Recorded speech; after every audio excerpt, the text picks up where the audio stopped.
Okay, let's talk about Israel and Palestine. Normally I talk about comic books, science fiction, pop culture, that kind of stuff, but I'm a Palestinian American. My dad was born in Palestine. I've lived my whole life watching this conflict unfold, and it's the worst that it's ever been. Nothing's made it better. Now, let's be clear. The Hamas attacks on October 7th were horrendous acts of brutality. I cannot and will not condone violence of any kind. That's not to say that there has not been tremendous violence perpetrated against Palestinians in Gaza and in the West Bank since before I was born. I don't dispute Israel has the right to exist. And for that matter, neither does Hamas's charter, their current charter. I realize that doesn't mean much to anybody. And how could it when you have people coming and killing civilians, taking hostages and killing children? It's absurd, and it should be condemned. Israel absolutely has a right to defend itself. But there's a flip side to this. Can you imagine how desperate you have to be as a people to attack a nuclear power in paragliders? To take 1,000 people against a country that is widely known throughout the world to have nuclear weapons and to have even though they're not allowed to, and has the full backing of the United States and many countries around the world to do what they want. Now, Hamas, as an organization, has failed the people of Palestine. And I would submit that the current Israeli administration, as led by Netanyahu and his Likud party and his coalition of the furthest right Israelis that exist, that want a destruction of Palestine and complete control of Israel because of Zionism. Look, I love Jewish people. I have many Jewish friends, including those who have spent time in Israel, have friends in Israel. My family, my current wife and I have friends that live in Israel. It's an awful situation. But my family is from the West Bank. My family emigrated to Ein Arik, a suburb of Jerusalem, in the 5th century. So if you want to say that Palestinians don't exist, have no right to their land, just think about living on a piece of land for 1,600 years. And being asked to leave. Not being asked, being forced to leave. Because another group says they were there first. A long time before. It's tough because I feel for the Jewish people. I weep for those dead children. I weep for the civilians that were killed in this massacre. However, I also weep for the tens of thousands of Palestinians killed in Gaza in the last month. Half of the people in Gaza are children. They haven't had an election there in over a decade, maybe 15 years. So to say, as many do, that this is what the Palestinians want, that they're all terrorists in training, that this is what they desire, does not look at the reality of the situation. Claiming Hamas uses Palestinians as human shields is meant to dehumanize not just Hamas, but the shields. Those are people. Those are children. To say somebody uses their people as human shields is to completely ignore the fact that there's 2 million people crammed into an open-air prison camp in one of the most crowded urban situations in the world. They're not allowed to leave.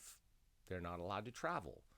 They're not allowed to control their own destiny one way or another. And every part of their society, from the water to the electricity and all services, are controlled by someone, by an outside force, by another country. There is no sovereignty for Palestinian people, and there has never been. I mean, there is not even a lip service to giving it. The United States doesn't recognize Palestine as a country. It's a territory. Many other countries do. Many other countries recognize what Israel is doing with the occupation makes it an apartheid state. Now, a lot of Israelis and Israeli defenders will say, look, Israel is the only multi-ethnic, multi-religious democracy in the Middle East. Now, this is true. However, you have to look at the fundamental fact that not all citizens have the same rights. If you're a Jew from anywhere in the world with no historical ties to that region, you're allowed to emigrate to Israel, become a settler, or do what you want. Your arms are open. Now, if you're a Palestinian whose family lived there for over 1,000 years, you have no right of return to your ancestral homeland. Now, ask yourself why. If you ask an Israeli, they will give you a very clear answer that if the Arabs were allowed to return, their sheer numbers, not to mention their proclivity to have tons of children, as I've been told by Israelis, would overwhelm the Jewish population, and Israel would no longer be a Jewish state. Now, I don't know about you, but it's un-American. Now, don't get me wrong. The human rights situation is better in many ways than it is in many of the Arab countries, probably all of the Arab countries in the region. One class of people has a certain set of rights and another does not. One is given complete license to declare a piece of land their homeland and do whatever they can to defend it, including illegally possessing nuclear weapons, an open secret in the world. Yet despite these facts, Israel maintains 100% support from the U.S. When we ask them to do a ceasefire, they don't. Although I understand today they've authorized a 4-hour ceasefire for 1 million people with no food, no water. They're bombing bakeries. They're bombing hospitals. They're bombing refugee camps. And I don't doubt that Hamas is using those places in some way as a refuge.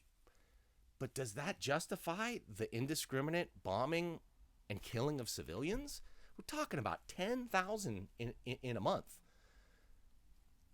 I'll be honest, those numbers don't seem to bother anybody. If you look at the body count on both sides of this conflict historically, you will see a mountain of dead Arabs. Not just in Gaza, many places throughout the West Bank. The political situation is getting worse, not better.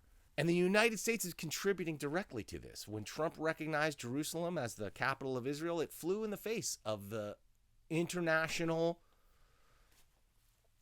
design for Israel to be a split city and shared and be the capital of Palestine. That's not going to happen. There is no signal of hope for peace or anything resembling political freedom for the Palestinian people. I think the idea of a two-state solution is very, not just unrealistic, but it's racist. It's separate but equal. It's just admitting that Israel is a religious ethno-state. Many will claim, hey, look at all the Arab countries in the regions.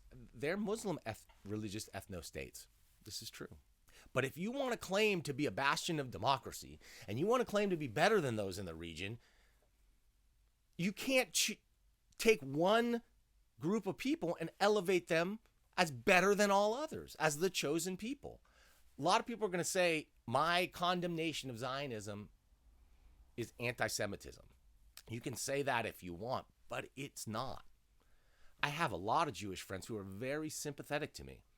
I've cultivated a lot of Jewish friends over the years trying to prove that there can be a peaceful coexistence between Palestinians and supporters of Israel. I've really gone out of my way to do that. And as have those who I've befriended. Like, we saw the value in being able to talk openly and honestly with each other. Now, I'll admit, some of those people are more extreme than others. And since this conflict has happened, I've found myself unfriended by about half of my Jewish friends. Even though I do not support Hamas and I condemn Hamas, but that I also condemn the illegal apartheid state of Israel and what they're doing to my people in the West Bank and in Gaza. I think those two things can coexist. I don't think you have to be anti-Jewish to recognize there's a humanitarian problem with the occupation of Palestine.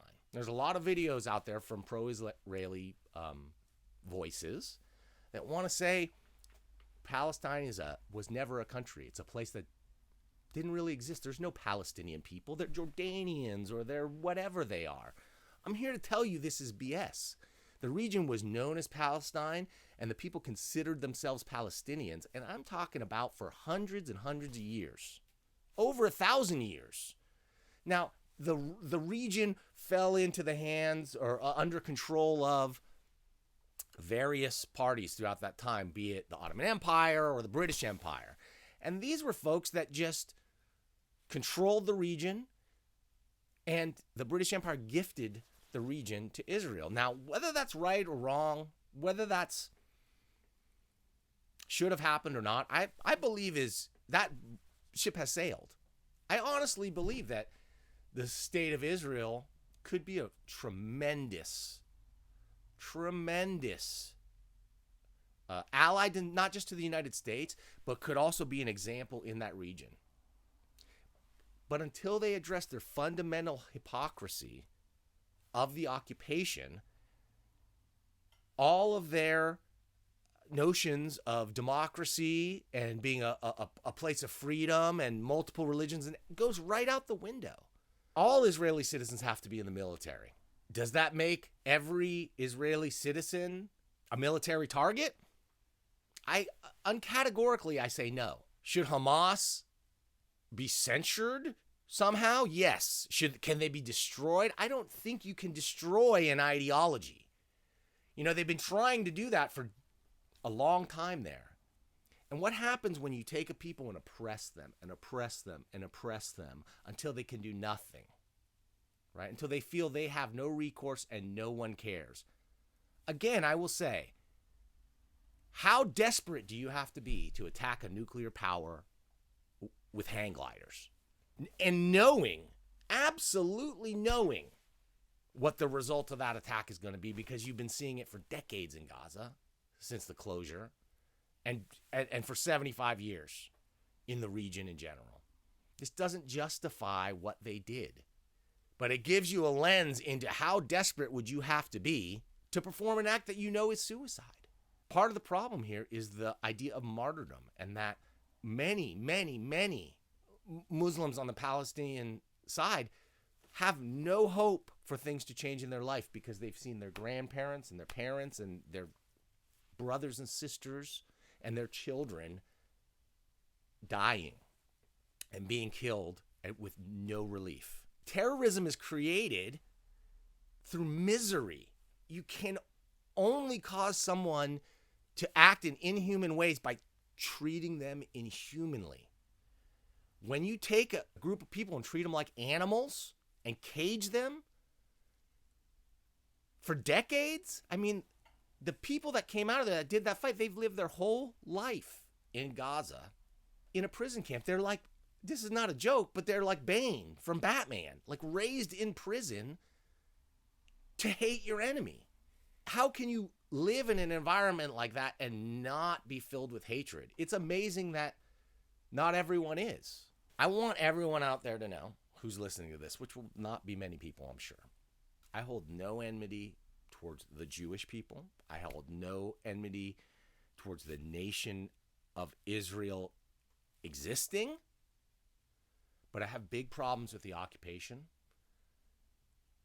what it's done, not just to my family, because we're from the West Bank, things are not as bad. But there's no doubt that those in the West Bank are living in an apartheid state. They don't have the rights that Jews living next door to them have. And this is a problem for me. What aboutism will say, what about the Arab countries around there? Is it any better? It's not. It's probably worse. But that's not what we're talking about here. We're talking about a group of people that have been immiserated for generations now.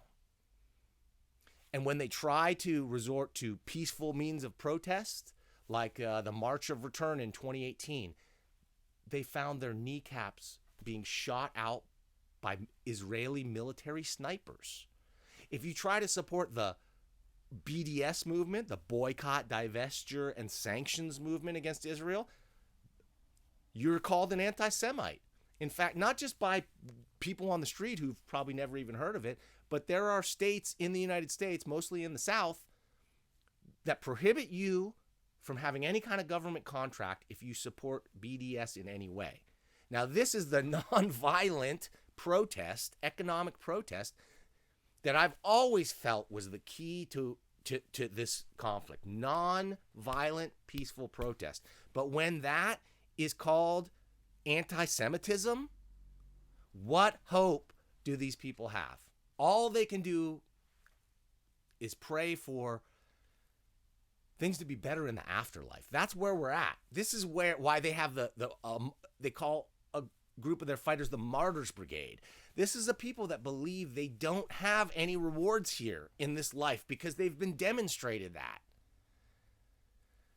These are people that believe their only hope is in the next life because of the righteousness of their mission. And this is something that's been fed to them by religious extremists. But they ate it up because they're living in misery. Compare that to the religious extremists on the Zionist side who think that they are the chosen people and that the Palestinians have no right to the land at all and Gaza should be turned into a parking lot. Compare that to someone using a metaphorical phrase about freedom for Palestinians, like from the river to the sea. Rashida Tlaib was just censured in the Senate for making that statement. And it's being claimed that is an undeniably anti-Semitic statement to make, which is ridiculous on the face of it. All I want, and all any Palestinian would want and should want, is the right to live in peace. And this is what the people, not Hamas, this is what Palestinians want. This is what Jews want as well. This is what Israelis want. This is what the people want. When you get attacked, just like when America was attacked on 9/11, there is a visceral response to strike back at the enemy. And this is understandable, but it caused nothing but suffering when it happened in the U.S., and it's causing nothing but suffering now. Hope has been extinguished for peace. All that I have left to offer to the Israeli people and the Palestinian people is love for the people. Love for your family and your region and your history. Dude, the Palestinians, Arabs and Jews live together in Palestine with Muslims and Christians. My family is a Christian Arab family from the West Bank. But this was a region of multiple religions that, for the most part, got along and cooperated before massive immigration and displacement of the indigenous people of the region started and has continued for over 75 years. Again, I know people will watch this, maybe not even watch the whole thing, maybe just see the title or see my face and declare that I hate Jews or I'm anti-Semitic or whatever. Let me just say it again. I condemn the acts of Hamas and I condemn the acts of the Israeli government. I can't get any more clear than this, that this is a problem not of one religion against another or one faction against another. It's a problem of leadership. It's a failure of leadership. The Palestinians have failed. Both Hamas And as many feel, the Palestinian Authority in the West Bank have failed in different ways. And all you have to do is look at the recent protests in Israel, where Netanyahu is going under corruption trials, and there were enormous protests with millions of Israelis who were protesting against the changes they were trying to make to the Israeli Supreme Court to let them ramrod through their conservative Zionist agenda. So I don't claim to be an expert on Middle East history or politics, Israeli history, Israeli politics. I watch the news and I read this stuff, and I try to look at a broad and wide variety of sources. And all I've come to the conclusion is that this is a mess. This is a crisis of religious extremists and failed leadership. And I pray, I don't even believe in God, and I pray to whoever is out there that could make a change, to someone listen to the people, stop listening to the leaders, listen to the people, and bring some peace to the situation. Stop the killing. That's easy for me to say. I wish it was as easily done as it is said, but it's not. I don't think I have anything more to say except that I am really praying for peace in my lifetime. I'm just not expecting to see it.